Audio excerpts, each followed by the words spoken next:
Ja, ja. Després és que em fa mal l'estómac que no he dinat, tu.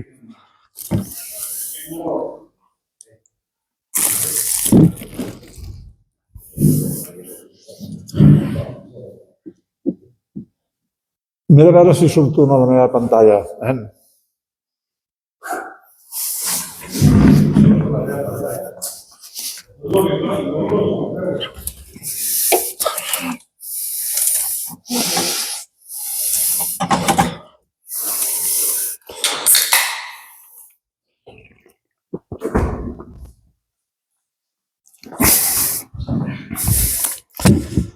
Bueno, quedo bé, a la pantalla hi entro.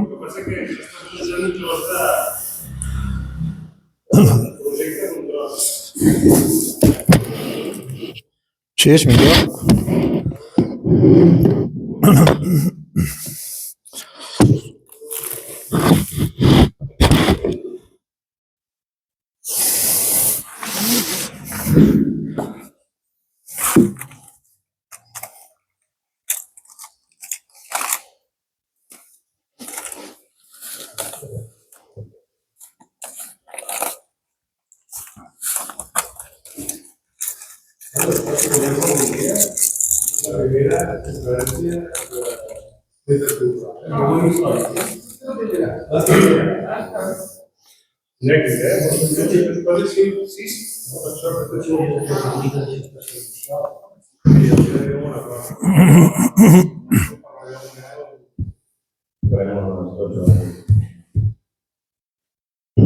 Vale.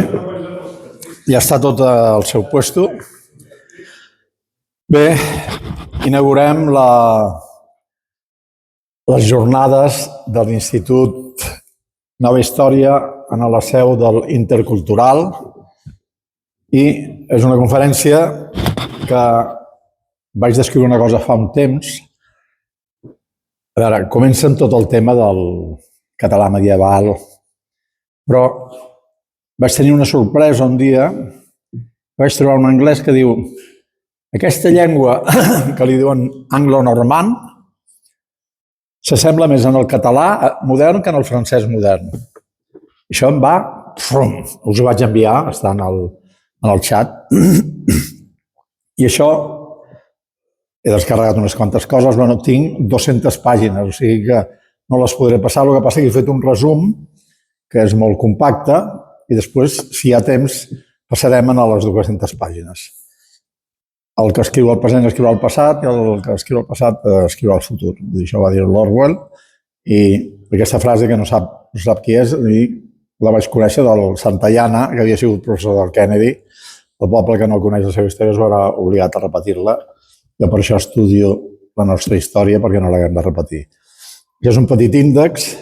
Aquest és el James Hawes, el Haves, això és un Hawes, que va dir que el normand s'assemblava més al català. Vull dir, això és una cosa... M'he comprat el llibre, de 10 euros, però el tinc, ja us el passaré.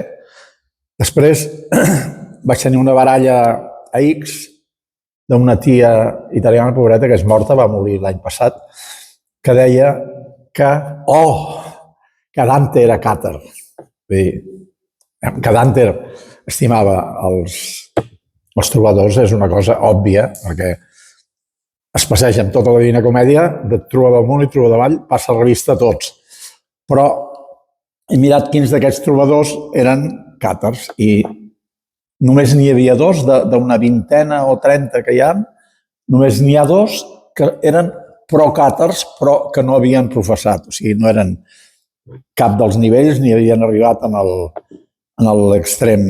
Llavors, el normand català, llengua d'Europa, vaig començar fa 2 anys amb una gascó, provençal, occità, català, que ara podríem afegir la llengua de la Heidi, els frisons, els retoromans, el friulà. El friulà vaig quedar collonit quan vaig sentir unes coses, sembla que aquí no tenim medis per escoltar-ho. I després vull fer una cosa que és una iniciativa meva, que la Universitat de Barcelona està relacionada amb els càtars, però no amb els càtars, sinó contra els càtars, perquè qui la va fundar? Domènec, Sant Domènec.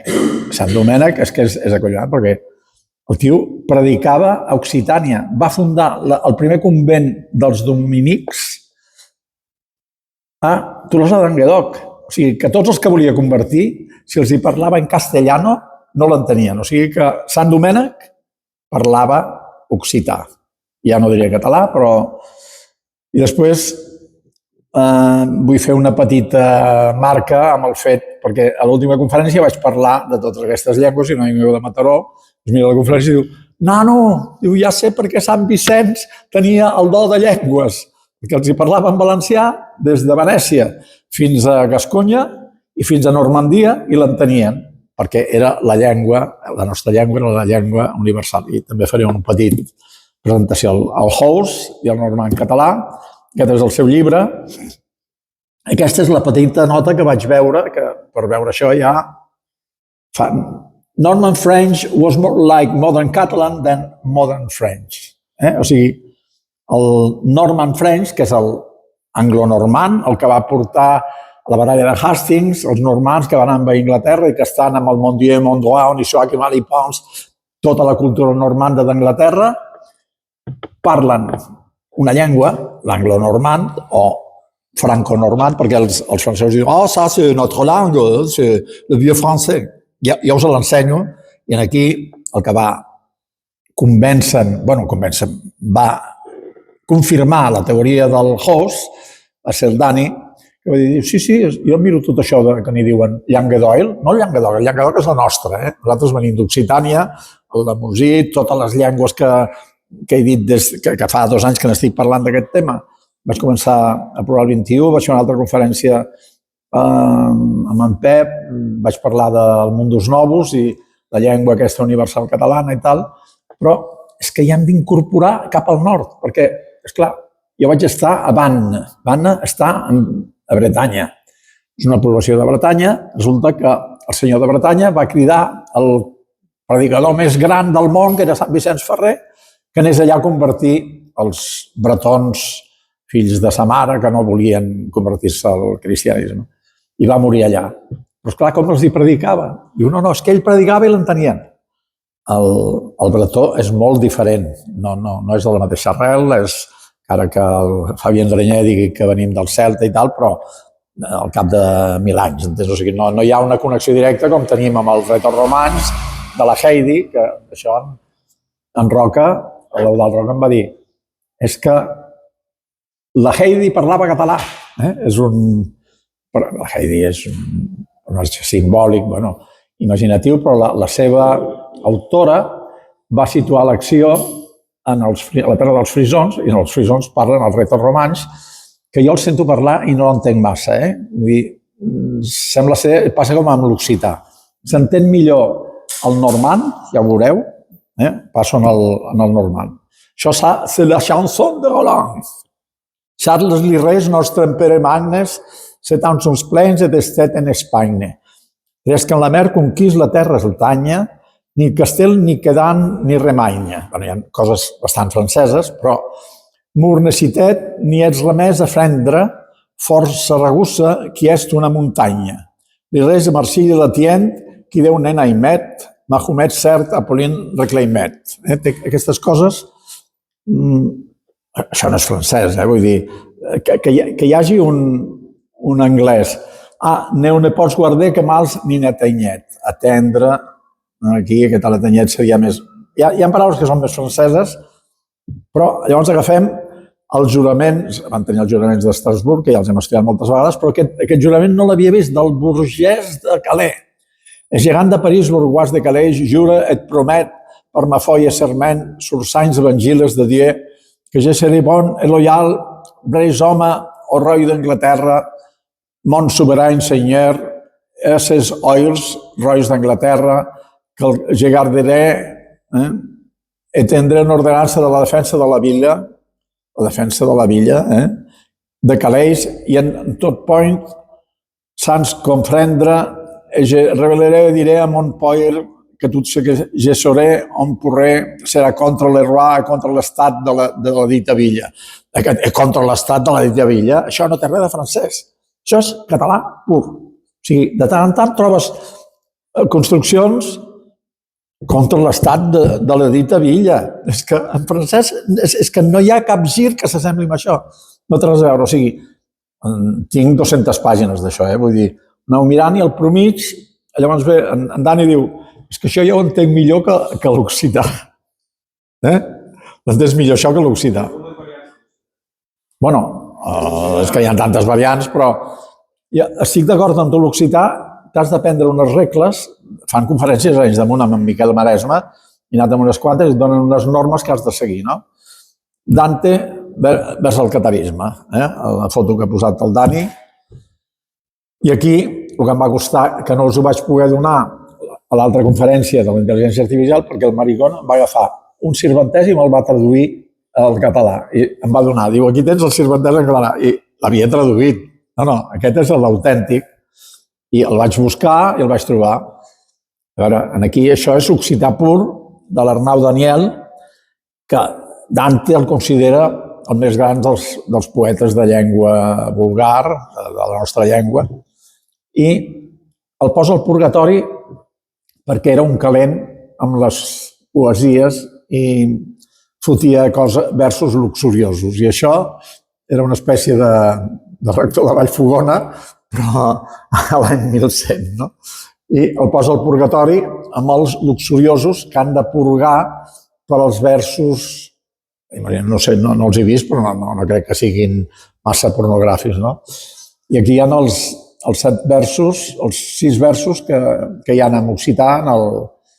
La pega és que jo he vist quantitat de versions de la Divina Comèdia i tots ho tradueixen la part en italià, la part en toscà o en florentí, i la part en català també te la tradueixen. Llavors trobar una versió original, tant m'avelis vostre cortes de man, que on no me cuesc ni vull vos cobrire. Bueno, això és la nostra llengua, fa 1000 i pico d'anys.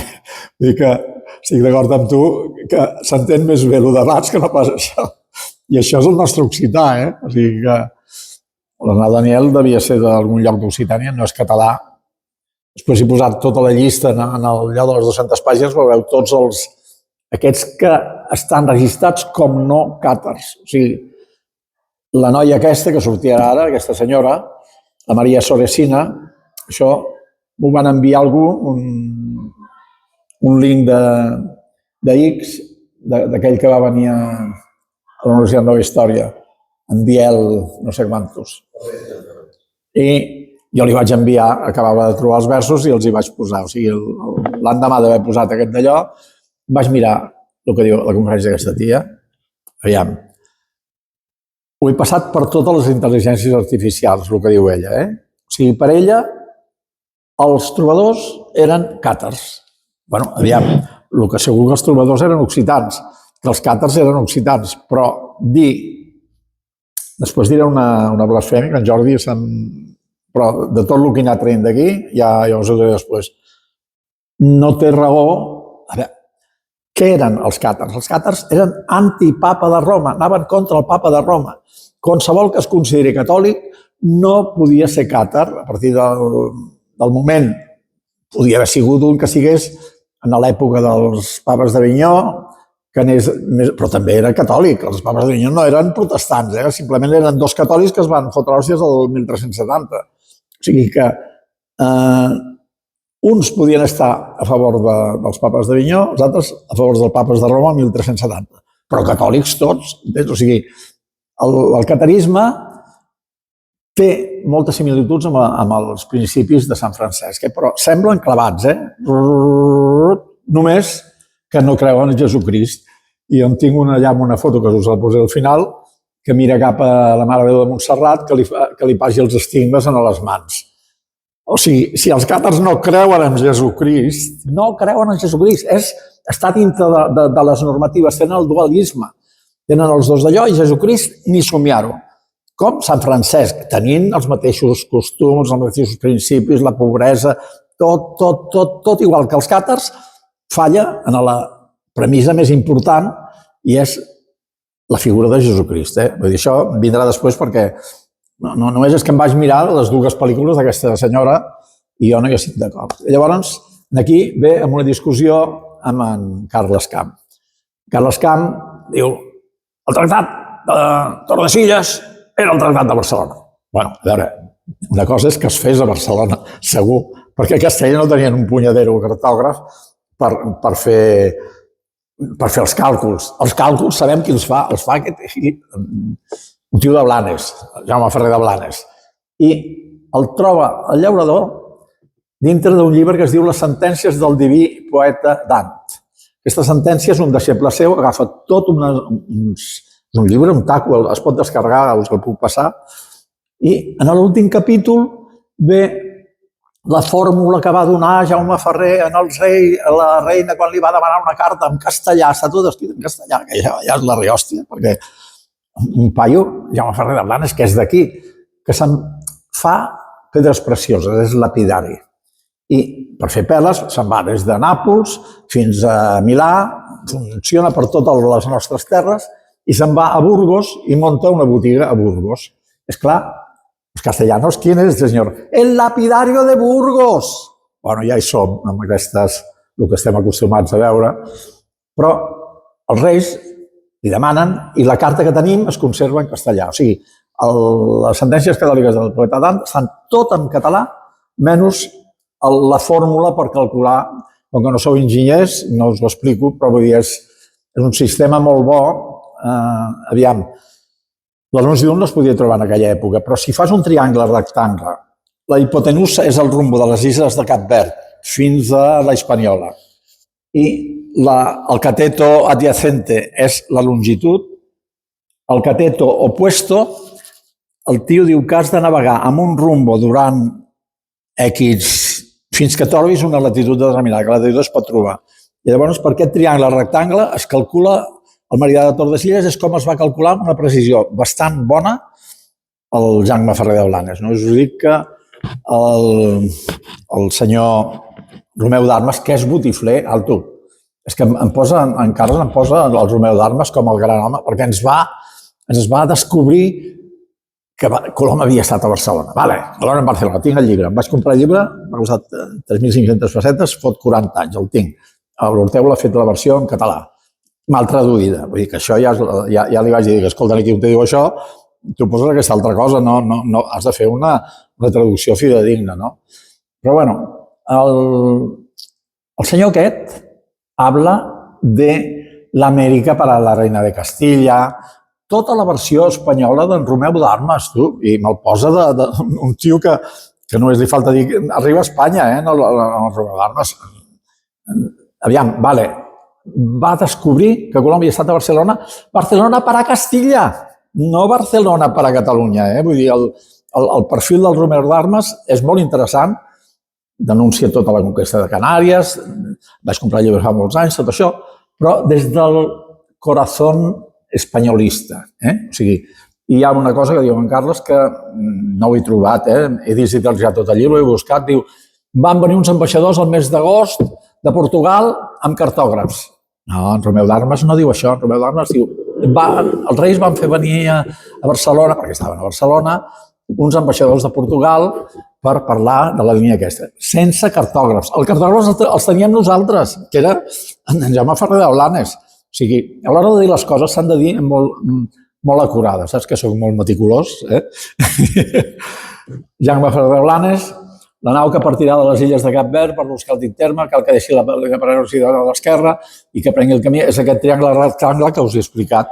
Però ho vaig traduir jo a partir de la versió que apareix en aquell llibre, un llibre que està en català, i això, com que és una carta que envia a la reina, a veure, ell accepta el que em posa en Carles, que no és un tractat de Tordesillas, perquè és un tractat de Barcelona, i jo poso aquells arguments que li posen en Pep. Si en un tractat de Castella no anulen a Catalunya del tractat, té moltes probabilitats de que sigui cert. Per què? A l'hora de falsificar, el primer que hauria falsificat, com les Ules Intercetera no citen Aragó. Diuen que la divisió es farà del món entre Portugal i Castella i León. És una cosa que he estat buscant durant 100 anys. M'ho va dir en l'Arenas. No, és que no hi som, no hi som. I en el de Tordesillas hi som. I els comentaristes del Tractat de Tordesillas no citen la part d'Aragón, Cecilia i tots sus reinos i sus gentes.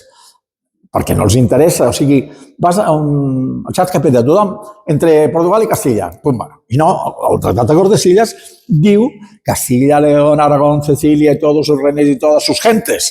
Per tant, això és una prova de que no està falsificat. Està a la Torre de Tombo. M'he descarregat totes les versions de la Torre de Tombo.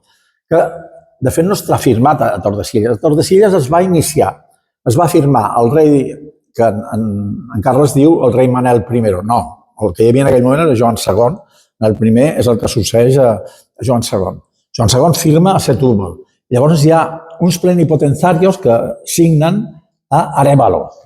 Perquè Arévalo, el que vulguis, però el tractat es coneix com el Tractat de Tordesillas i es va calcular a Barcelona, perquè Jaume Ferrer, el seu càlcul, aquí, en el culo, vull dir, ho va calcular a Barcelona. És un tractat que el càlcul d'aquest allò és català. Aquí ja anem una altra vegada. Això ens ho va trobar el Mandado l'any 2010, els juraments d'Estrasburg. Però diu Amur, Rapor Cristian. Està molt semblant en l'occità, però això és els romanç dels fills de Carlemany de l'any 842. Solament hi dius, quan Déu sabir i podir-me donat, s'adorar el cisme, un padre Carlo, et judica cada una com sigui. Encara està molt primitiu, però això els francesos diuen que això és ça c'est du vieux français. És vieux català que vieux français. Llavors, a Estrasburg, aquí hi ha la traducció i tot allò, no cal que hi fem. I llavors vaig trobar aquesta altra cosa, això és de fa 15 anys, la cantonera de Santa Eulàlia, perquè els francs, que conquereixen Barcelona, diuen que han trobat el sepulcre de Santa Eulàlia i fan aquesta cantinella. Bona possèl la fut d'Eulàlia, t'hauràs cors, diuen que és du vieux français també, no? Voldran la vendre Einimi, voldran la faire diaula servir, el món escolet de mals consellers, que el reinet qui maen sous le ciel. O sigui, sous le ciel a Barcelona, amb paraules d'aquest francès, que són més franceses, però això és la nostra llengua antiga. I els rols de Leron, d'aquí va venir arrel d'aquell article, no sé si del Marc Pons, un d'aquests que va dir, no, devia ser algú de castellà. Los vascos llegaron a América 200 años antes que Colón, no? I es basen en aquest llibre. És un llibre d'un tio, és un gascó, però que parla, quan vol citar alguna llei de navegació, diu, «Sento si a disposició del Consolat del Mar», del capítol 267, i fot fins que el senyor de la nau li hagi llevat... O sigui, estaven fent servir els tios de Bordeus, els cascots, el llibre del Consolat de Mar per sentar els drets navals en un moment determinat. L'any 1160, això és. I això hi vaig arribar, em vaig començar a buscar mostres d'aquesta llengua nostra arreu d'Europa i vaig trobar aquest, que això és a la Lombardia, un tio que té un nom molt raro, Usón de Lao, el milanès és com el català. Descer ni palafrén que un sop amb la dura, ne sobre vestimenta ne rica filadura. Palacio ni torni ni una armadura, que ben deriva la gent amb gran paura. De la mort cruel, negra, pèssima i escura. Els italians diuen que semblen bé. Això ho vaig trobar-ho amb un autor, això li vaig passar a en Jordi fa molts anys, que és la descripció de Dant de les llengües d'Oil i d'Oc. I posa tota Catalunya, Espanya la treu del mapa, que és allò que després us diré. En els italians els diu de la llengua de sí, els alemanys de la llengua de jo, la llengua d'Oil i la llengua d'Oc. I nosaltres estem plenament dintre de la llengua d'Oc. I això és una altra cosa que vaig trobar, que hi ha uns historiadors francesos que troben unes fulles, jo em sembla que hi ha 13 fulls d'un que em fa gràcia, que és el Mandeville, que sembla cap de vila, no? I si llegiu l'original del Mandeville, és bestial, perquè el salón de temps que l'emperador qui era molt valent príncipe que havia s'acompanyia molts altres senyors i si pres talents anar a veure la manera... Això és català del segle XIII o del segle XIV. Aquí. I la Christine de Pisan és una noia que el seu pare passa a ser ministre del rei de França, se'n va a París i quan escriu poemes els escriu amb «Vis les mons de Caspí enclòs, son gos de magòs bien enclòs, que el soldron quan l'anticrist vendrà contra l'heroi de Crist». Vull dir que és aquesta llengua que és la nostra llengua. Vaig trobar la Fundació de Pamplona, això és català pur, o sigui, tots els arxius de Pamplona estan escrits en aquesta llengua que és català. I el Mar, aquell que havia fet aquell llibre, diu s'entenien els bascos amb tots els mariners de tota la costa fins al Mar del Nord. Voleu explicar, parlant en basc, amb qui collons s'entendria? O sigui que s'entenien parlant amb gascó, que el galó de Bretanya, el normand de Normandia, el que es parlés en els Països Baixos, era la nostra llengua, no la llengua basca. Vull dir que això... I aquí és un tros d'una carta que envien a la gent de, no sé si és de Santander, Santander, que és claríssim que és de Sant Andreu, no? No. Li foten un origen rebuscadíssim, Sant Emeterio. Sant Emeterio ha donat lloc a Santander. Quan Santander és que no cal canviar res, no? I aquí, bueno, si ho llegiu, però veieu que tot això, el que parlaven la gent del Cantàbric a l'any 1328 és català pur, gascó pur. Vull dir, això és... I el rei de Navarra, mireu que en totes les senyeres, no? Aquí arribem a en Ricard Cor de Lleó, amb el seu peitoví. El peitoví el classifiquen dintre la llengua d'Oil, però és allò mateix que diu el Dani, que això s'entén més entenem més des del català que no pas altres versions de... El que ells diuen llengua d'Oil és més clar per nosaltres, però això és català. Anglès normand per divina gascon, que no n'hi paura i companyón, que les hace per haver en preison, que dic la mia nulla per retraison.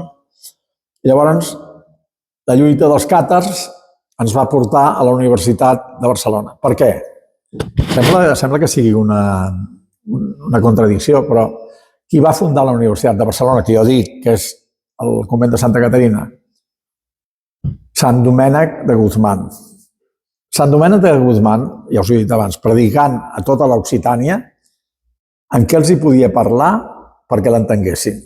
En castellà, segur que no, perquè no l'haurien entès. O sigui, els hi parlava o aragonès, a la màxima, o bé és que parlava occità, però és que Moret, 1213. El 1216 funda el convent dels dominics de Toros de Languedoc. I 3 anys més tard ve a Barcelona i funda la nostra universitat. Aquí he afegit això, d'aquelles coses que en Pep diu, perquè quan parlin d'Espanya vaig trobar una demostració que Espanya, una cosa que m'havia dit en Bilbeny quan el vaig conèixer, diu, quan diuen Espanya, Itàlia, tots aquests puestos, volen dir Catalunya.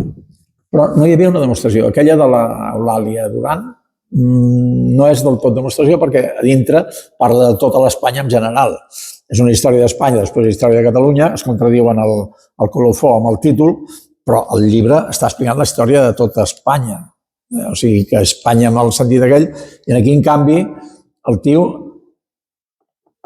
el poeta d'Alexandre VI, fa en vers la carta de Colom i diu, rei d'Espanya, rei de Castella, de León, senyor de Aragona.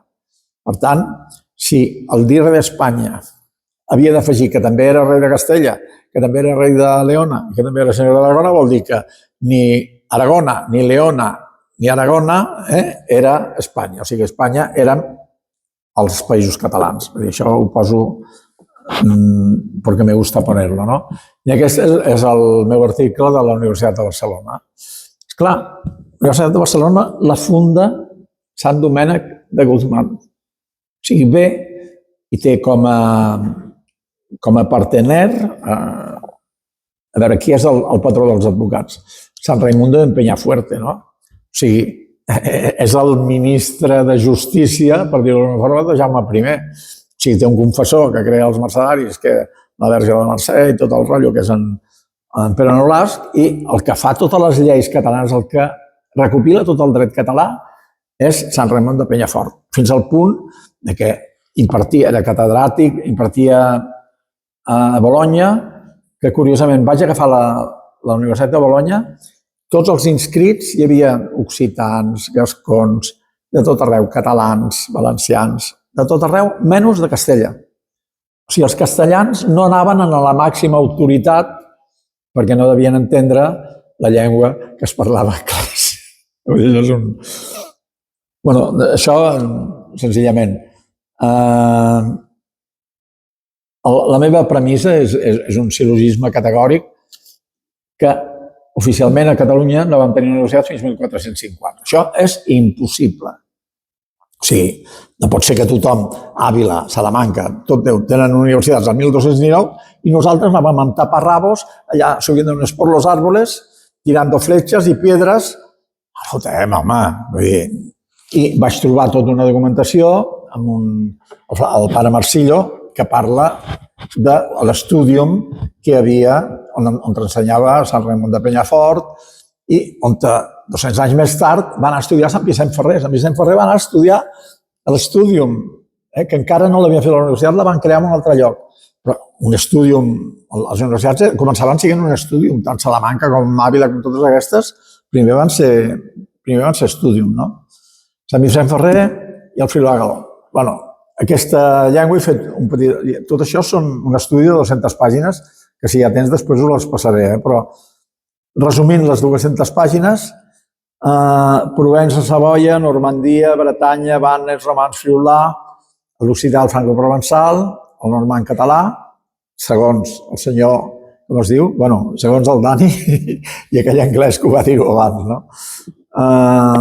El galo-romànic, aquest galo va amb una L, vull dir, aquest galo-romànic és una llengua que parlen a Bretanya semblant al normand, per mimetisme, o sigui, estan frontera en frontera, el Mont Saint-Michel, Vannes i tal, si els normands parlen una llengua, els altres parlaven bretó i aquesta llengua que és el galo.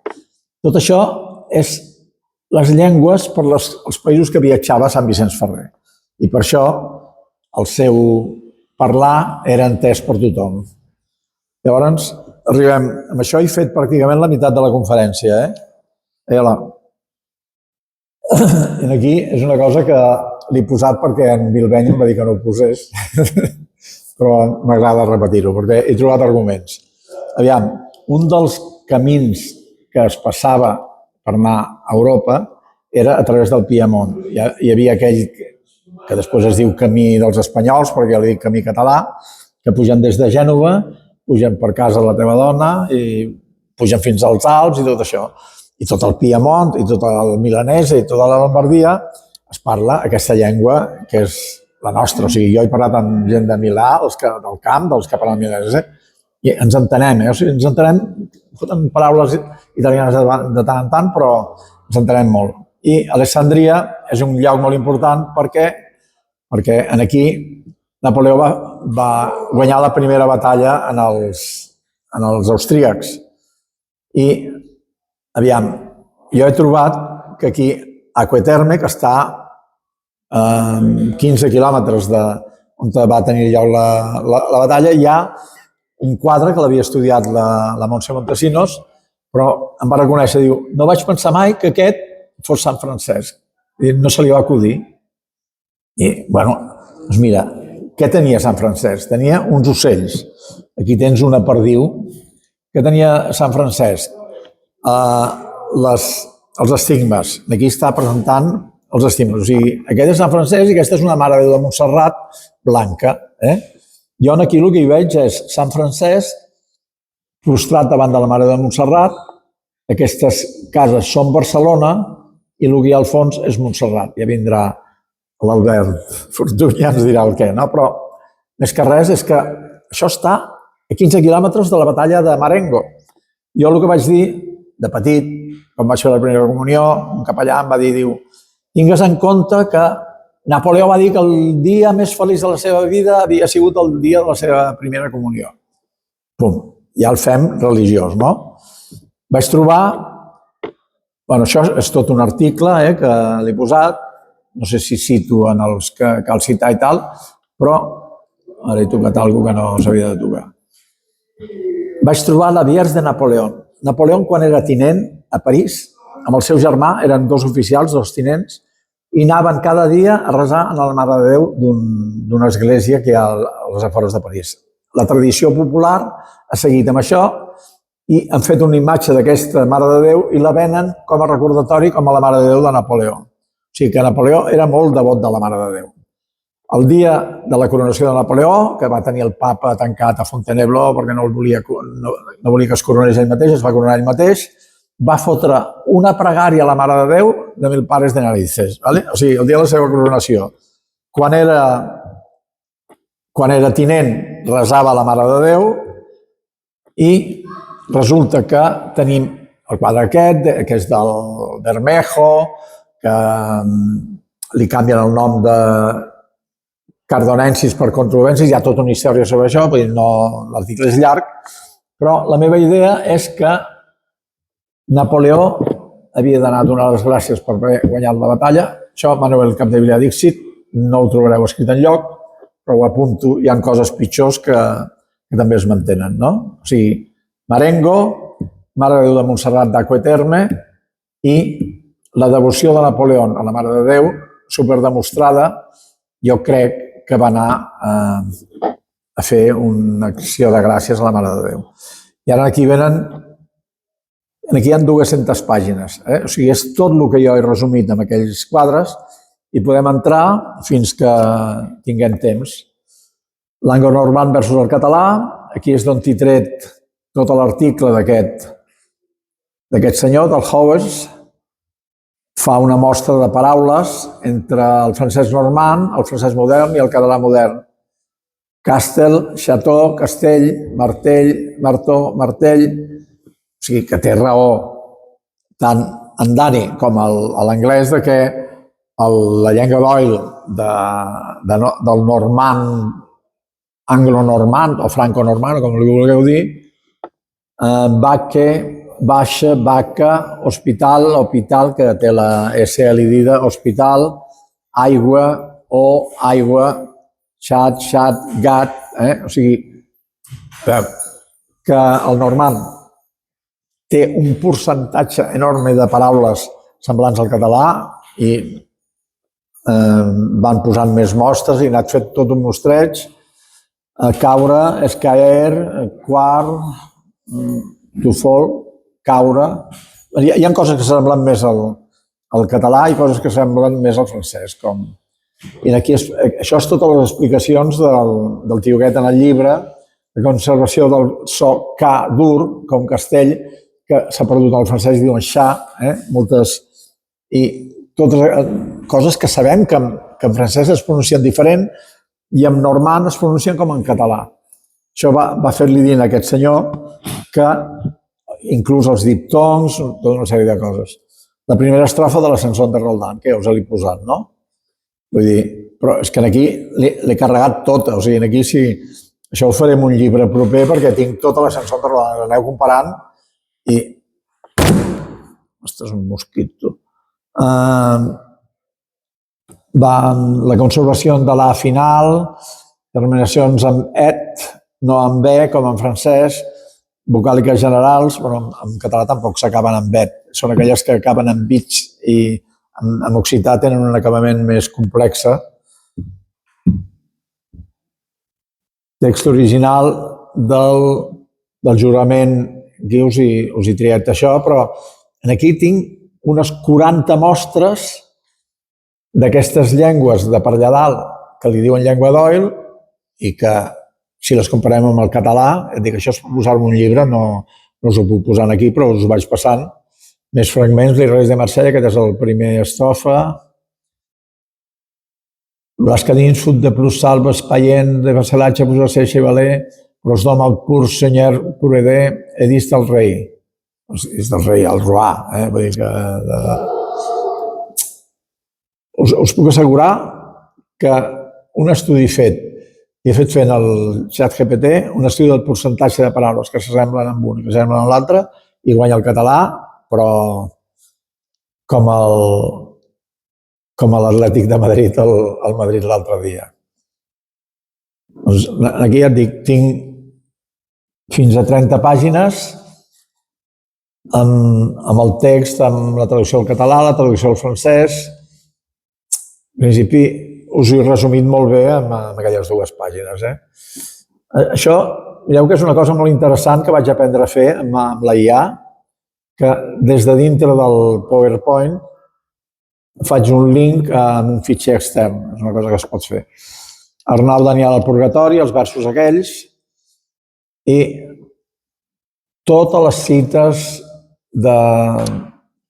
arribem al Dante i l'occità. La de Vulgària Eloqüència posa l'occità com a la millor llengua del món, que ha donat origen a totes les llengües i que el català ens posa dintre d'aquest occità. Fa un elogi per la seva tradició poètica, una influència sobre la poesia italiana, no la italiana amb nosaltres, sinó nosaltres en la poesia italiana, i els trobadors específics adora l'Arnau Daniel, encara que el posa al Purgatori. Sabeu que en la Divina Comèdia, de fet, la part més important és on te situa els diferents personatges. I em vaig trobar un que precisament us el vaig posar en el de la intel·ligència artificial, però no hi vaig fer massa hincapié, no ho tinc aquí, està en un d'aquestes 200 pàgines del final. El tio condemna, aquí sortirà, ja veureu, la llista dels trobadors, faig una tria de trobadors que són procàtars i trobadors que són anticàtars. I els que són anticàtars, que són, aquí hi ha una mostra de 15, bueno, hi ha algun altre perquè afegeixo 16, 17, i els 2 nostres, falten, aquí jo havia d'afegir els que jo conec més, que són el de Berguedà i el Cervelló de Girona. Aquests no eren càtars tampoc, o sigui, la major part dels càtars en aquella època van estar registrats i se sabia qui era càtar i qui no era càtar. O sigui, no és una cosa que ho fessin en privat, no, era una cosa oberta i es convertien, i precisament hi ha aquests 2, o sigui, tots aquests són anticàtars. Vull dir que els més destacats trobadors occitans no eren càtars. Això és una prova contra aquella senyora que diu que Dante era càtar. Dante, que és un tio catoliquíssim. És que, aviam, si no fos catòlic, però és que aquí es va muntar un ciri amb el rei de França. Jo crec que els càtars es podien haver acceptat dintre de l'Església si no hagués sigut per al rei de França, que es volia possessionar de totes les terres del sud de França. O sigui, jo amb el pare Pons això ho havia comentat, diu, més que heregia, aquí el que hi havia era domini territorial. Perquè si després de 1213, de la batalla de Moret, acaben tots els càtars, que en Pep diu que van venir tots de Catalunya, però bueno, no sabeu, segur que algun devia venir. Tinc un altre article sobre les tombes en forma de clau. Hi ha unes tombes, tenen un nom determinat, faré un article sobre això, però bueno, aviam, la pega és que eren massa catòlics, o sigui, siguent Dante i Petrarca, que són catoliquíssims, Petrarca sí que passa a les ordres durant un temps, se'n va amb els papes d'Avinyó. Dante no és amic dels papes d'Avinyó, es queda a Florència, no va a Avinyó, perquè és l'època del cisma d'Orient. I Petrarca, que si us ho dic, que l'Eudald no em senti, però l'Eudald té llibres alemans que diuen que és català. El posen dintre, no és que hagués nascut a Catalunya, però és un poeta que el cataloguen. I qui són els seus deixebles predilectes? Tota la poesia valenciana, són des dels Reis de Corella, tota aquesta gent, tots són deixebles de Petrarca, entens? O sigui que aquesta relació, quan a Alemanya li diuen català i tots els seus deixebles estan a València, perquè en aquella època la poesia catalana està a València, jo sempre, ara quan surten els blavers que diuen que collons, que el valencià existia abans que arribessin els catalans, abans que arribés Jaume I.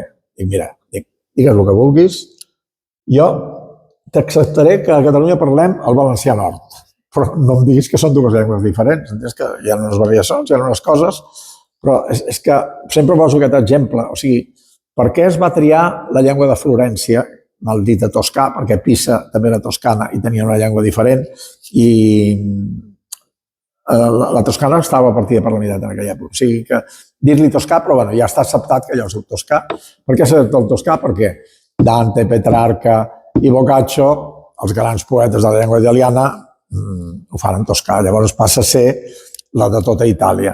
Però el que no pot ser és que tingui una nena que canta amb mi a la coral, que és de Verona, i diu, no, jo parlo el dialecto de Verona. Dic, nena, no, tu parles la llengua de Verona, no fotem. El Mussolini els ha fotut el coco a tota Itàlia. A Milà parlen el dialecte de Milà i cada ciutat parla el seu dialecte, que són les llengües que tenien aquelles ciutats. Mantova tenia el mantovès, vull dir, a més, segona cosa important, música. La mantovana, jo la vaig cantar als Salesians com a Requiem aeternam donais Domine et lux perpetua. I si et dic de quin país és l'himne nacional avui dia, Smetana en fa una sinfonia d'aquesta, i és la cançó popular que es cantava així en plan d'allò, i avui dia és l'himne nacional d'un país que no vull dir per no cridar el re na na na na na na na na. Això és una cançó de Màntova, que tenen el seu idioma i que tenen un palau al costat, a Ferrara, que li diuen el Palazzo de la Pilota. És tan català això, o del seu dialecte, però el que segur és que no és italià, perquè en italià la pilota es diu palla. O sigui, si en toscà la pilota es diu palla i ells diuen pilota, és o del seu dialecto o de la nostra llengua, que hi havia soldats catalans que estaven en el Palazzo de la Pilota guardant allà. Bueno, seguimos para bingo.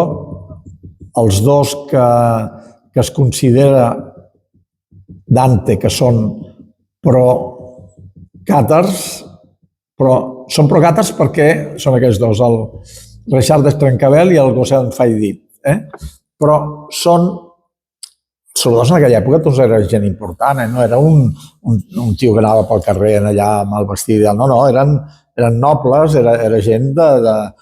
Alguns eren reis o comtes o marquesos, vull dir que no... Però, bueno, els trobadors de la Divina Comèdia, bueno, seguim.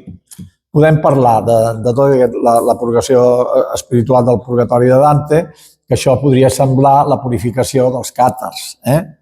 D'aquí aquesta senyora italiana diu, com que hi ha el purgatori, que és la purificació, que els càtars també tenen, doncs el fa combregar amb els càtars, però bueno, això no té res. Vull dir, Sant Francesc també tenia sí, pràcticament Sant Francesc, menys amb la dualitat de dos déus, és una doctrina dual, dualista, que segueixen els càtars. Per tant, els franciscans, em sap greu dir-ho, o sigui, que Sant Francesc era occità, seguríssim. I la prova és que amb una imatge de la Mare de Déu de Montserrat al Piemont, que és un pas cap a Occitània, hi ha Sant Francesc pintat allà, quan Assís està a 650 quilòmetres al sud. O sigui que aviam, la seva mare se sap que era occitana, que segur que parlava occità, entens? Ara d'aquí a que fos càtar és on ja et dic, els càtars estaven en guerra amb el papa. I Sant Francesc, si al cap d'un any el papa, que encara vivia quan ell estava viu, el fa sant al cap d'un any. Si hagués sigut càtar no l'hauria fet sant, entens? O sigui, aquest és el meu raonament. Ja sé que no agradarà a algú, però... Francesco Petrarca va tenir una relació significativa, encara que complexa, amb el papat d'Avinyó. I Dante no va tenir mai cap mena de connexió amb el papa d'Avinyó. Investigant tot això, els franciscans i el catarisme. Els valors compartits, doncs, l'ho dit, no? Podem passar una llista llarga, que no m'hi vull entretindre massa, però no eren heretges. Els franciscans no eren heretges i els càtars sí que eren heretges. Aquí està les simpaties per Dante. Dante admirava Sant Francesc, o sigui, era un idòlatre de Sant Francesc, una cosa important, no sé si ho sap en Jordi això, però posa Sant Francesc per tot arreu en els seus poemes. Les regles de Sant Francesc d'Assís. Hi ha dues regles. La primera regla, la regla no butllada, i després una regla butllada que el papa va aprovar, i totes aquestes regles s'assemblen moltíssim a les càtars. O sigui, però menys el cordíger, que jo soc cordíger, l'altre dia vaig fer És que resulta que en Bastardes havia sigut novici d'aquí d'Arenys, en Bastardes, que parlarà la setmana que ve o la setmana que ve, no? Dimecres. Bueno, que va estar 10 anys aquí a Arenys i va cantar missa aquí a Arenys i tal. I li vaig dir del cordíger i tot això, bueno. Però em fa gràcia que jo vaig ser cordíger. Suposo que en Jordi potser en la seva època ja no es feia, però quan jo tenia 7 anys van investir en un cordó amb 3 nusos, perquè els de 5 nusos tenen un altre nivell, que està tot en la regla de Sant Francesc, el cordó i el número de nusos en el cordó. I bueno, el Bastero, amb la Crusca Provenzale, què més us puc dir, no? Vull dir, el Bastero, en la Crusca Provenzale, cita que és el 1724, és abans que es trobi el llibre de Tirant-lo Blanc. El Bastero diu estava escrit en la nostra llengua. El que passa que, esclar, aquest està escrit en la nostra llengua, un tio que escriu a Itàlia, quina és la nostra llengua? Jo penso que el Bastero diu que el Tirant-lo Blanc, però això és una cosa que està en un llibre del 1724, vull dir que no vam haver d'esperar fins que trobessin els exemplars cremats del Tirant-lo Blanc a València i a Barcelona. El Bastero és un i l'altre és el Nicolás Antonio. Nicolás Antonio va dir-ho ja al segle XVIII, que Tirante el Blanco de autor valenciano i tal i qual. No va dir la llengua, però va dir que era d'un autor valenciano, que a Castella el donaven per sin autor, no? Bueno, ja et dic, així, fins que passem 200 pàgines, el Cor de Lleó us agradarà bastant, perquè he fet tot, això m'ho va dir en Dani, diu, no, és que tu vas parlar de Ricard Cor de Lleó, però no vas parlar de la seva família, no? És clar, és que resulta que volen casar la seva germana amb el fill de Ramon Berenguer IV. O sigui, hi ha unes connexions en Catalunya molt importants, no? I això, sí, amb Alfons el Cast. Bueno, no sé com va acabar el matrimoni, però hi ha una proposta, tinc el document amb la proposta de casament d'Alfons el Cast. Sí. I aquí tinc tota una sèrie d'arbres genealògics que ja els posaré de bonito, però això amb la intel·ligència artificial pots arribar a fer tot uns lligams molt interessants, no? És una cosa que no havia fet, però en el que vaig fer l'altra vegada, el tio buscant els versos del Purgatori, que em va dir que estaven a l'infern, va fotre i em va donar els versos en català, però que els havia traduït ell, vull dir que jo però va trobar que ara no em vindrà el nom, bueno, hi ha un trobador que el posen a l'infern i el posen a l'infern per què? Perquè era molt amic de Ricard Cor de Lleó i del seu germà i va burjar fins que el germà de Ricard Cor de Lleó li va declarar la guerra al seu pare. Em sembla que al final acaba morint el germà i per això regna Ricard Cor de Lleó. Però vull dir, aquesta relació de Dante amb Ricard Cor de Lleó, que a través d'un trobador, que era amic seu, o sigui, aquest trobador era un personatge noble de la cort, i el que sí que vaig buscar és que quan el fan presoner, aquella poesia que us he posat, que s'atribueix amb ell, està escrita quan està a Àustria presoner. Tornant de les Carabades, el fan presoner i demanen un ransom, un rescat. I resulta que és Pere el Catòlic, em sembla, no sé, un dels Peres recapta tots els fondos per pagar dintre de l'entorn d'Aquitània i tot això, per pagar el rescat de Ricard Cor de Lleó. O sigui que estem no solament emparentats directament, sinó que políticament hi ha molta relació, no?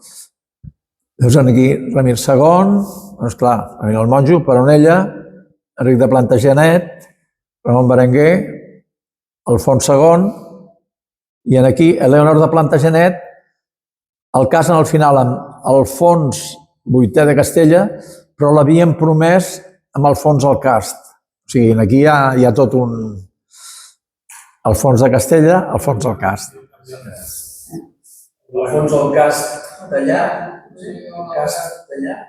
No, bueno, però aviam, és que està escrit en documents de Ramon Berenguer abans de morir, promet al seu fill amb Elionor de Plantagenet. Vull dir, això és importantíssim. I després es casa amb Alfons VIII de Castella. Bueno, jo, ahí lo dijo. No, això està escrit, és que hi ha documentació sobre aquest tema. Llavors, els vincles familiars. Inés de Poitou, tia d'Eleonor d'Aquitània, és parent per línia reial catalana. O sigui, ja eren parents abans de casar, de prometre, perquè el casament no es verifica, no? Bueno, això és perquè veieu, tot això ho he fet amb intel·ligència artificial, però, clar, acabes de tenir un d'allò, això es pot fer un llibre, perquè si has d'anar resumint això en una conferència, m'he passat des de les 4 de la matinada i no hauria acabat, no? Llavors, l'heràldica reial, aquí, Dani, li vaig preguntar el teu. Un lleó, 2 lleons, 3 lleons. Això és una idea del Dani, que és, apunteu-vos, és molt interessant, O sigui, un lobo, 2 lobos, 3 lobos, no? El Dani té la idea de que les cases, quan es van casant, van ajuntant un lleó, 2 lleons o 3 lleons, fins a arribar...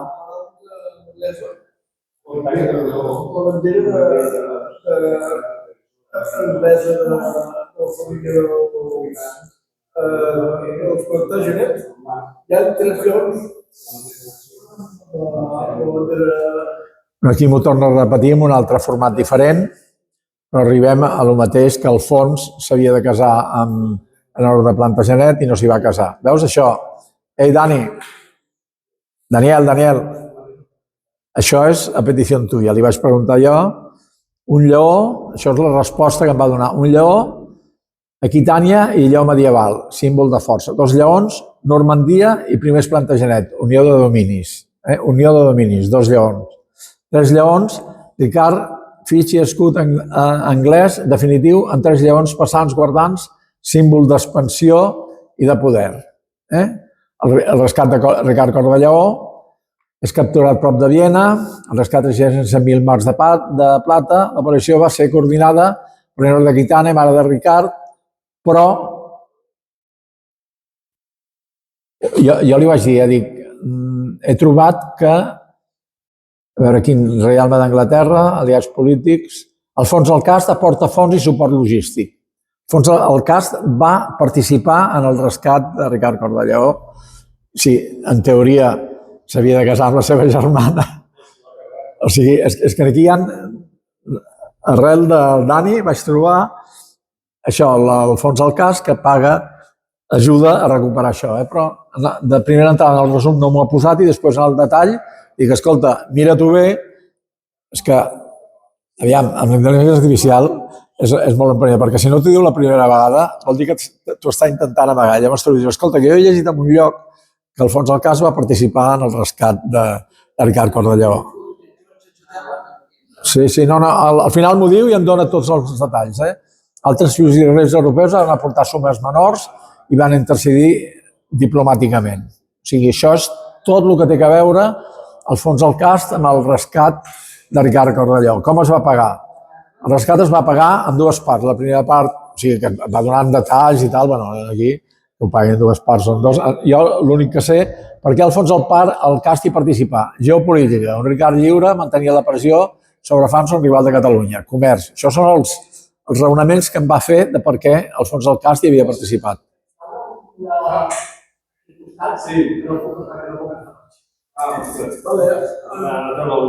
Bueno, tu que estem gravant. Que estem gravant.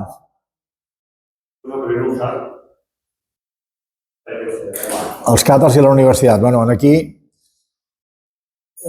li he agafat el meu article, li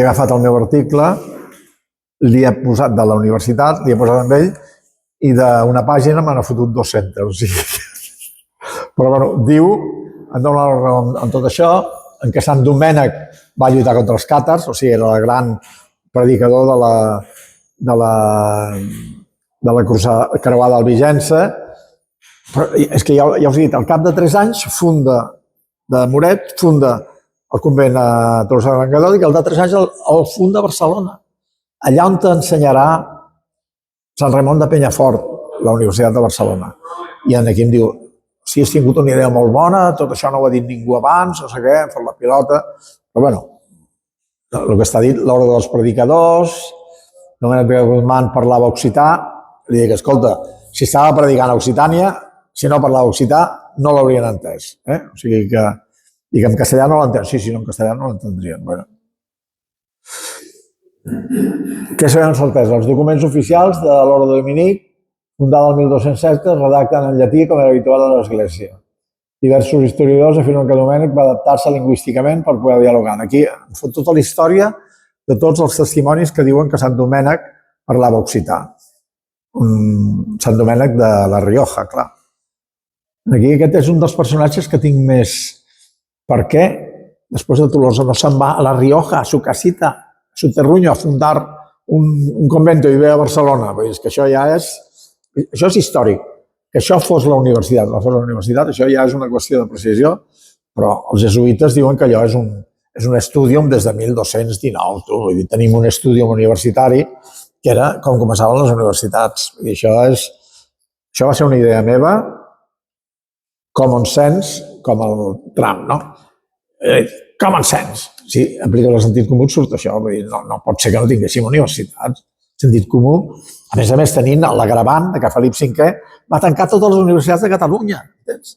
Va destruir els arxius. No sabem res de les universitats que va tancar Felip V el 1715. I crea la universitat de... Sempre foto aquell acudit, no? Aquí m'ho han explicat de petita. Diu, i els hi va muntar una universitat de Cervera perquè quan els va dir què voleu, li van dir un port de mar i els hi va muntar la universitat perquè aprenguessin els de Cervera que no podien tenir un port de mar. Aquests s'emprenya els de Cervera com els hi dius, però bueno. La predicació, fundació de convents, els funda tots per aquí, després anirà cap allà, però els primers els funda aquí, vull dir que hi ha paral·lelisme. Sabeu quants fundadors de convents hi ha i fundadores de convents catalans i catalanes hi ha? Si mireu de tota Espanya, no sé si apunta cap a l'altre, no? Però en tenim una aquí a Arenys, de les Escolàpies, feta santa o si no ho és... Sí, la Rebell, la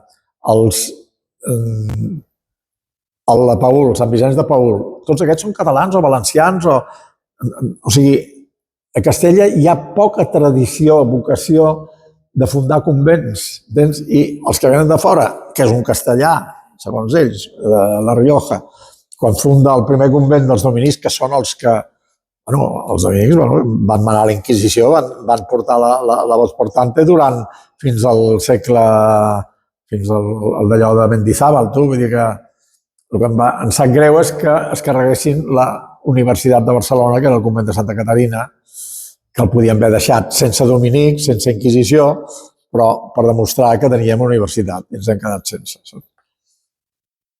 Tots el cantar de la Croada d'Albigesa, Joan Jordà de Saxònia, que és un dominic i tal, parla de Sant Domènec, i tot això està fet en occità. O sigui que, de fet, Sant Domènec està molt lligat amb occità i en català. La universitat, llegiu-vos el meu article, que ho explico molt bé, aquí, foto 200 pàgines d'una pàgina meva, ho trobo. Els juraments d'Estrasburg, aquí hi ha tot un estudi sobre els juraments d'Estrasburg, que això ho vaig fer l'altra vegada, però és un estudi més acurat. I ara aquest...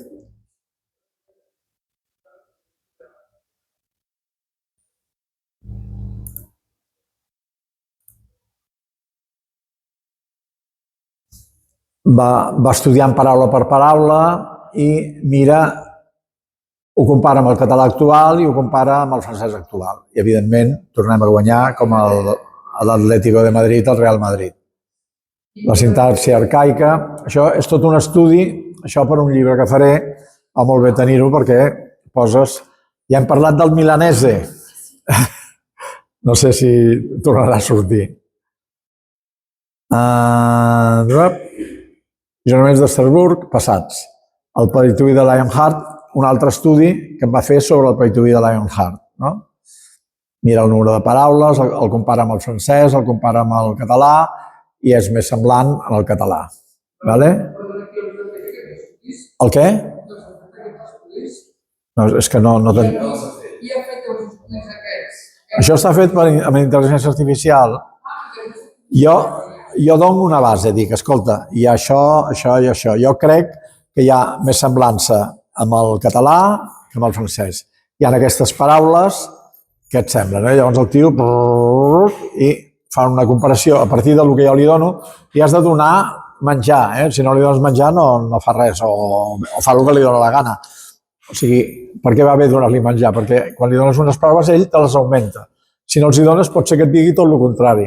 Entens? O sigui que la intel·ligència artificial, cuidado, perquè no us en refieu, perquè amb un, mira, ho deia l'Ibáñez, diu, no, li dic allò de Carles V, que va morir Sant Germà. Sí, tens tota la raó. Se'n va anar a l'orella del seu fill, li pregunta i li diu tot el contrari. És una miqueta, però això va ser l'altre... De fet, això ho faig per reomplir, són 4 articles de la conferència de la intel·ligència artificial. Doncs ho poso perquè... I el Sirventès de Dante, aquest, no em va treure el Sirventès en català. Em va agafar un en occità i me'l va traduir. Em va agafar un en italià i el va traduir a l'occità. Diu, mira, aquí tens el Sirventès que hi havia en la Divina Comèdia en occità. Ostres, és que... Sort que jo... Em sonava que no era l'infern, em sonava que era el purgatori, no? Home, és molt raro si el meu silogisme, que és bastant common sense, si Dante té una admiració, fa un llibre de divina eloqüència, admira els catalans, els pseudos occitans i catalans, ens posa dintre ens uneix amb Occitània. Vosaltres penseu que a l'hora de fer posar un català parlant occità en comptes d'italià, el posaran a l'infern? No tenia massa sentit. Llavors va trobar que és l'Arnau Daniel, que el posen al purgatori perquè tenia versos luxuriosos. Llavors el fa això de la purificació dels càtars i tal, el fa purificar, el fa cremar a foc mitjà al purgatori perquè ha fet versos luxuriosos. Però amb una lloança diu que és el millor poeta del món, de la llengua vulgar i tal. No sé, poso aquí el Sirventès en català, que hi ha la Divina Comèdia, i me l'escriu. És que això ja... Amb els traïdors de l'infern. Però és que això és fals, o sigui, ja no existeix. Ha traduït un Sirventès de l'italià, del toscà me l'ha traduït al català. Però això vaig acabar trobant el Sirventès que us he posat abans. I acabem amb la raó de Llull, que no té res a veure amb el d'avui, però com es diu, el Pisuerga passa per Valladolid, vaig fer això de la raó de Llull, que és una cosa és d'en Llaurador, això, o sigui, aviam, la navalla d'Ockham. Navalla d'Ockham. Resulta que, o sigui, és un sistema per trobar de 2 teories. La més probable és aquella que és més senzilla. Si una es complica molt i una altra diu el mateix, arriba a la mateixa afinitat demostrant el que vol d'una forma més senzilla, per la navalla d'Ockham és això, no? Però, clar, en d'allò diu, i per què una navalla? Llavors, se li va acudir que, en català, encara avui dia, una navalla es diu raó. Una navaja se dice raó en català. Raó, sí, amb R, raor. I tenir raó, un raonament, és una raó, no? Llavors, com que el de la navalla d'Ockham el que fa és raonar, nosaltres enraonem, en castellano no enraonen, però nosaltres sabem enraonar perquè anem comparant-lo d'un amb l'altre i això és enraonar. Si només és una conversa, no, però en una discussió l'enraonar té sentit, no? Doncs ell pensa que és que ho van, en algun moment, al segle XVIII, perquè aquesta navalla d'Ockham no apareix fins al segle XVIII. Al segle XVIII agafen el text d'Ockham, que Ockham precisament està a Avinyó, o sigui, és un tio que és anglès, però el papa fa un sermó amb una mica herètic i el papa, que en aquella època, el papa de Roma estava a Avinyó, que per cert vaig trobar, li vaig passar al Dani, això m'ho va passar al Llaurador també. Quan els jesuïtes arriben a Avinyó a prendre possessió al segle XVI, els hi fan tota la presentació amb d'allò i diu: perdoneu que no us ho hem fet amb el vell català, que és la llengua oficial d'Avinyó. Això està en un document dels jesuïtes quan prenen possessió d'Avinyó. Bestial. Sí, bueno, sí, segur. Vull dir, tinc el document, vull dir, no pateixis que és així, vull dir, que això és bestial, o sigui, va trobant coses, bueno, doncs aquest està a Avinyó. El papa diu: has programat unes coses des de la trona que són herètiques, vine aquí i està a Avinyó. I quan fa tot aquest tinglado està a Avinyó. I resulta que hi ha un llibre de... com es diu? El carmelita aquell que fa totes les fórmules d'alquímia del vidre, ara no me'n recordo el nom, però bueno, tant és, quan estudiant en aquest personatge, resulta que té 7 obres i una de les seves obres l'atribueixen a Guillem d'Ockham. Però si n'hi ha 7 que diuen que és de... És que sembla com Sirvent, però no... Serracina, sí, però de què ve la Serracina? Ve del nom d'aquest carmelita, que ara no me'n recordo, vull dir que no ve el cas, però bueno, de les 7 obres d'aquestes, una li atribueixen, hi ha una a Pascal Barthélemy, que és l'historiador que estudia en el Pájaro aquest, diu: han falsificat un document d'aquest senyor, de la Serratina, no és que no és Serratina, acaba així...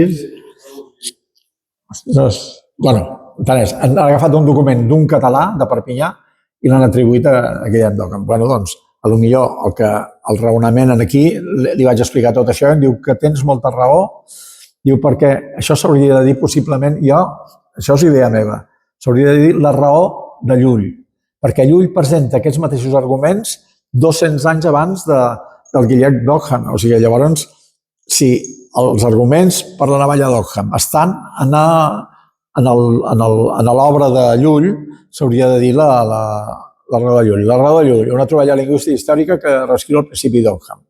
La famosa navalla d'Ockham, eina filosòfica que postula l'explicació més simple de l'argument lingüístic, raó com a funció única de raó i navalla. La navalla d'Ockham, castellà-anglès, simple eina de tall. Rasoir d'Ockham, sense tenir relació amb raison. I en canvi, en català, raó i raó és la mateixa paraula. O sigui que això podia venir d'un escrit que havia estat en català en algun moment i de la mateixa manera que la conferència que faré propera sobre Leonardo, que em va venir per l'Albert. L'Albert va dir: sí, això ve en la Virgen de la Rueca. I te'n vas a la Virgen de la Rueca i no hi ha cap rueca. I jo vaig dir: ostres, em va venir la il·luminació. No és la Virgen de la Rueca, és la Virgen de la Roca. Perquè en català és l'única llengua en què rueca i roca té el mateix nom. I en el quadre que li diuen de la Rueca hi ha roques. O sigui, allò podria ser com hi ha la Virgen de les Roques, que n'hi ha moltes, la Virgen de la Roca, i han canviat roca per rueca. Entens? O sigui, aquesta és una idea que tinc, perquè si en el quadre no hi ha una punyetera rueca, que roca en italià d'aquella època, Alexandre, es deia roccia, perquè encara es diu roccia. O sigui, que de roccia no pot venir roca. I la roca filosa té un altre nom, ara es diu fusi. Els fusi que feien servir les filadores per filar, es diu fusi. Encara que podria haver-hi la roca filosa, la tenim, i fusi en plural, però no roca. Per tant, perquè una roca es pugui confondre amb roca, no pot ser ni en italià, ni en francès, que també es diu fusée, ni amb l'única llengua que la roca filosa i una roca són la mateixa paraula, és en català. O sigui, seria un cas semblant en aquest. Això és una cosa que li he dit a l'Orteu i vol fer un llibre, vol que li faci anar... En castellà diu la roca, Una eina de filar en castellà diu la roca, La rueca, però no roca. Tu no confondràs mai rueca amb roca. No. Aviam, en català és la mateixa paraula, roca i roca. Roca filosa, bueno, sí. Ha passat, es fa servir, però al segle XV es feia servir roca i quan al segle XIII Jaume I conquereix, fa construir unes coses en forma de roques filoses. O sigui, la roca filosa és una paraula catalana. Per tant, en un quadre que no hi ha cap rueca, hi ha una varilla amb una creu i diuen que allò és una roca. O sigui, les roques filoses tenen una forma molt concreta, una forma de fus que van girant i van posant el fil, van estirant. No, perquè no és el meu ordinador. Aquest el tinc només per les conferències. No, bueno, però és molt fàcil. A internet segur que hi és, No. S'ha de fer allò tan complicat, no. Bueno, ho faig...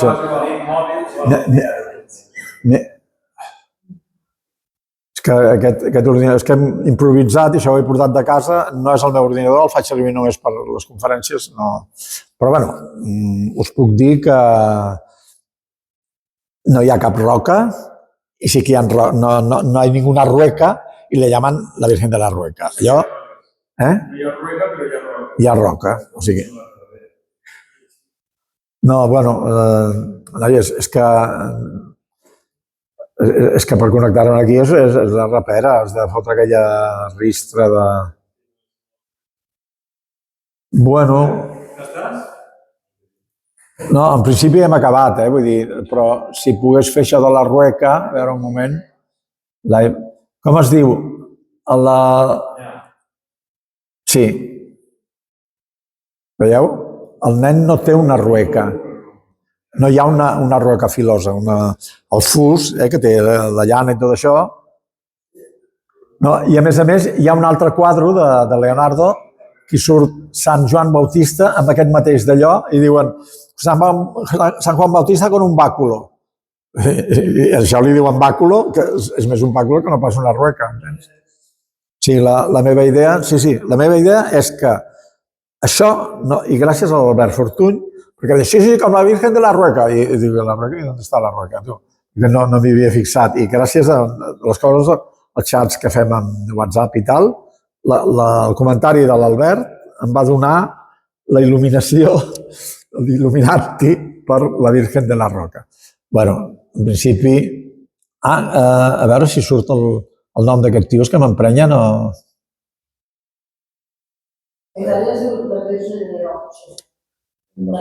Guillem Sedacé.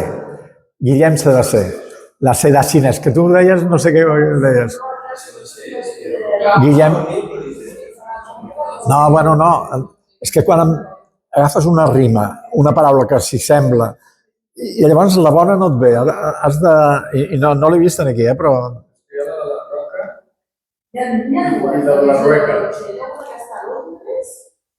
I una que està a París. Sí, no, bueno, n'hi ha una dotzena, però de les que... perquè n'hi ha moltes còpies. Hi ha una manera de la roca. De les roques. Que no s'hauria de dir de la roca, s'hauria de dir de la cueva, perquè està dintre d'una cova. Una mare de Déu. Està dintre d'una cova i li diuen la Virgen de les Roques. Sí, però aquell quadre s'hauria de dir quadre de la Virgen de la Cueva, perquè està dintre d'una cova. Sí.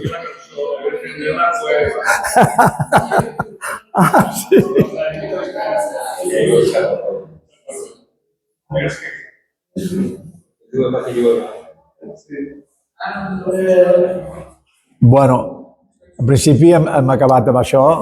Llàstima que no tinc internet i no us puc posar la Virgen de la Roca. Ara pregunta el que vulguis. Parla'm amb l'altaveu perquè no estic sord jo, no... Ja estàs? Sí, ja he acabat. Home... Sí, però és que no entenc, m'ho heu de traduir perquè jo estic sord i amb aquesta ressonància no entenc el que diu. Jo te'n tradueixo. Té a veure amb Mallorca? Qui? Oi? l'aranya filadora. Si la roca filòsofa... L'aranya filadora. De la Balanguera. Sí, himne de Mallorca.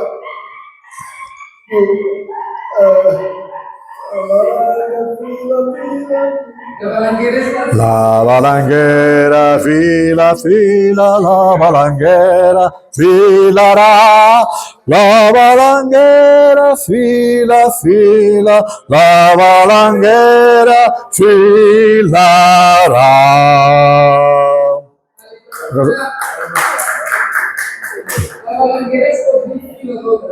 Sí, la balanguera és la filadora. La Maria del Mar, bueno, aquesta cançó jo la coneixia abans de la Maria del Mar, però... Ara jo hauríem d'explicar, si volguéssim explicar per què la lluna li diu a la filadora, i el conte de que es punxa i s'adorm la filadora i tot això, seria molt llarg, però això no ho diria. Hi ha les parques llutines. Les parques, les tres veres de la vida i la mort... I n'hi ha una que fila, també. Les tres llunes, la vida i la mort.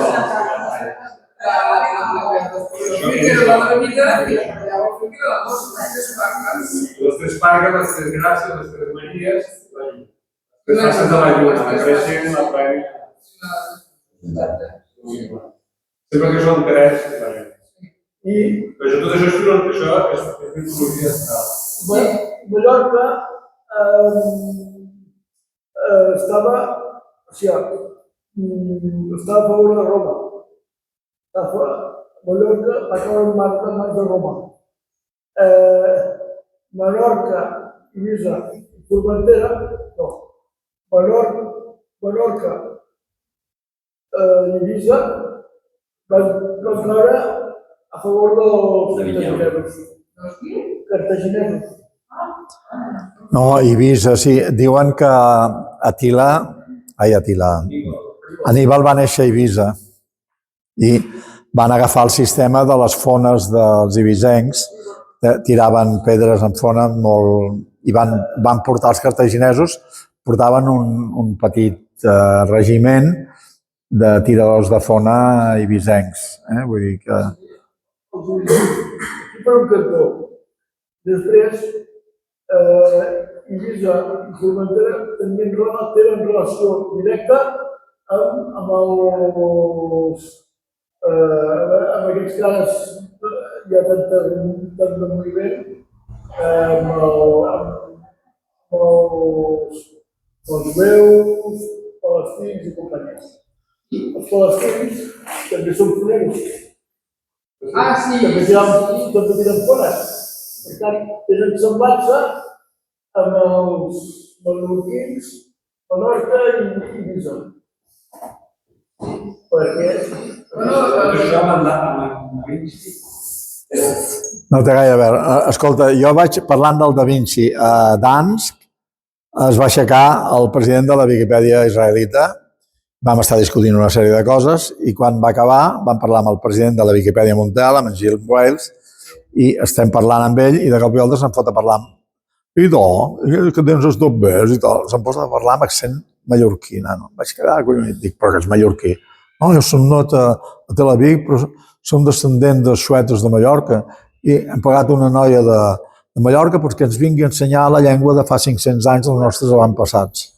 Collons, és que això és tan acollonant. Saben que venen de xuetes. Després de 500 anys encara han anat passant de pares a fills. D'on venen? Home, perquè no gent dels xuetes es va quedar drets. No, bueno, Jo vaig estar en Saragossa, en Jordi Saragossa ho sap. Tots els que tenen nom de ciutat o de professió, bueno, no, però vull dir que... Mira, vaig estar a Mallorca, et diré, l'any 92. El 92, si tu t'agafes una guia telefònica, els xuetes només es casaven entre ells. O sigui, sempre veies que les persones han dos cognoms xuetes, i només hi ha 12, crec. 2 podria dir. A mi em va treure de la presó...